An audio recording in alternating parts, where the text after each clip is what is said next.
Hi guys, welcome to the new YouTube channel. We are going to be in this YouTube channel going through a series of videos exploring my 250 litre marine surplus tank. As we should see, we should talk you through what we have currently got in there, and to be honest, not too much, and then we shall be slowly expanding together, expanding our knowledges, trying to keep this tank to the best tip-top shape we can possibly get it, trying to prove some people wrong that you don't need a huge expensive sump tank to be successful. Okay, so let's have a look and we shall move in and see what we have currently got. Here she is. This is originally a tank I got for tropical. It had a plastic lid on the top here. I ripped that straight back off. I have resealed the tank and I have had it up and running now for about 4 months. As you can see, there's not a great deal in there. It's pretty empty. Just ignore the purple light, we will go through that in a bit. And there is currently quite an algae growth growing. We shall go through the equipment and then I will try and explain what has happened. So as we go through the equipment, let me just turn that so you can see that. There you go.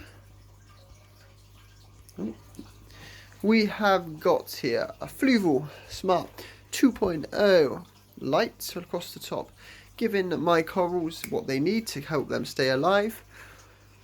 A cheap backup light, just in case this goes wrong.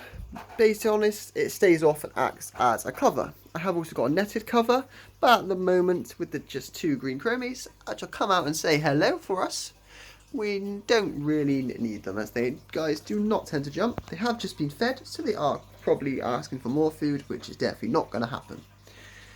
On the back here, we have got one hang-on protein skimmer.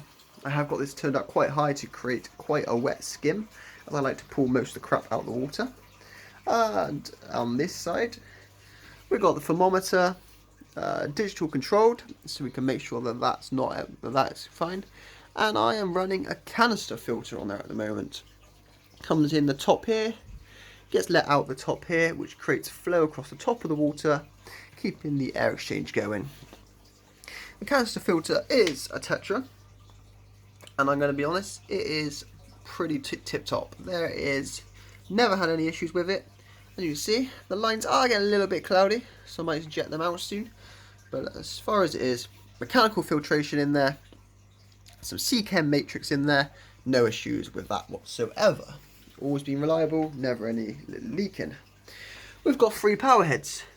We've got a 100 watt, we've got an Orcon solution 200 watt, and another 100 watt.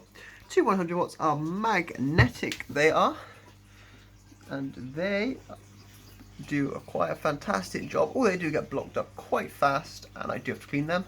The Orcon solution was the cheapest one, and that just suckers on the back of the tank. As you can see, my thermometer has floated off. I do need to get him back, but we have also got an LCD here on the left. The Orcon solution is a cheap one, and what it does excellent. It's not the prettiest. The profile is not as low as the other 2, but it delivers quite a strong current, and cleaning of this one is remarkably easy as well. Slightly easier than the other 2, but the other 2 do give a lower profile. We've got some pulsing Xenia corals here, which are doing pretty well. They wasn't doing too well when we started, so we've adjusted the alkalinity levels. We've checked out the nitrates, the pH, the phosphates. We've done the whole shebang. Got that back to a nice sweet spot, and off he goes. We got a couple of mushrooms you can see growing on the place. The big boy here in the middle. Just get ready to close up as the lights are starting to come down. A whole lot of them here. We got a couple more polyps over here. Another stray frag of it starting over there. Another one under there. Another one under there. Pulsing Xenia spreading like wildfire. Star polyps. The goal with this is only, if you can see, there is just here a couple of frags I've taken off the mother plant there, just so this whole plant will be, whole background will have a nice star polyp all on it there.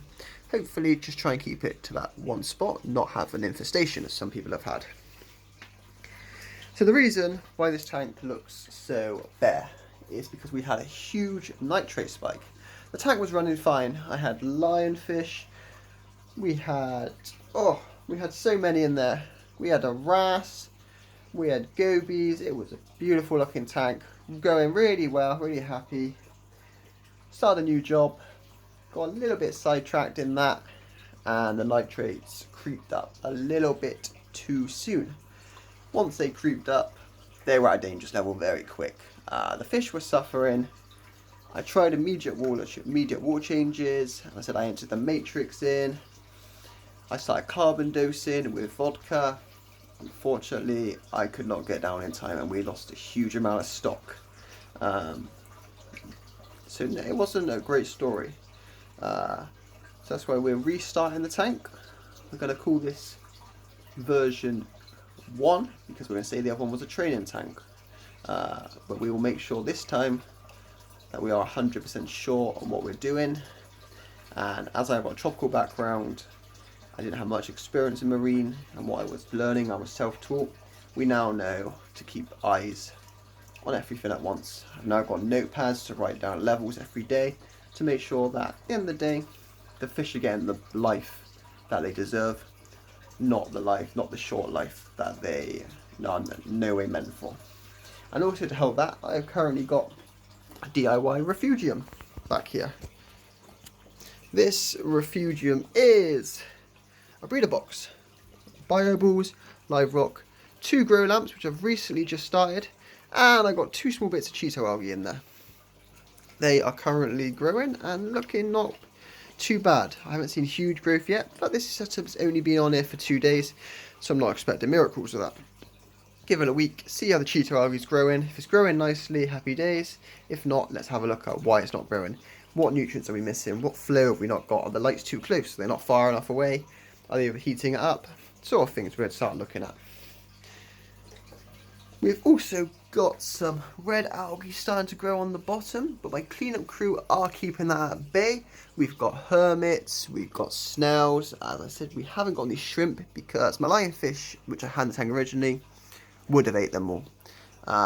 He was a dwarf, zebra lionfish, and he was as good as gold. We fed him on from live food to frozen food, and unfortunately, one morning, he managed to, on the one day I didn't put the net on it, he managed to fit himself through this small gap, which is about ½ an inch, and he was found on the floor. Yeah, didn't really end too well. But that is our marine tank, and this will be the focus of the channel mainly. We do have also some other tanks, a quick 160 community, which I will talk for another video, and a 120 cold water, freshwater tank, which is sumped because the goldfish get this 5-star treatment. I did also have another tank at the back here. That was to introduce in new marine fish and taking everyone's out if they were ill. Done a couple of treatments through it, but that is currently being taken down as we start everything again. So please, thank you for watching. Stay tuned and let's see what interesting things happen with the marine tank. Thank you.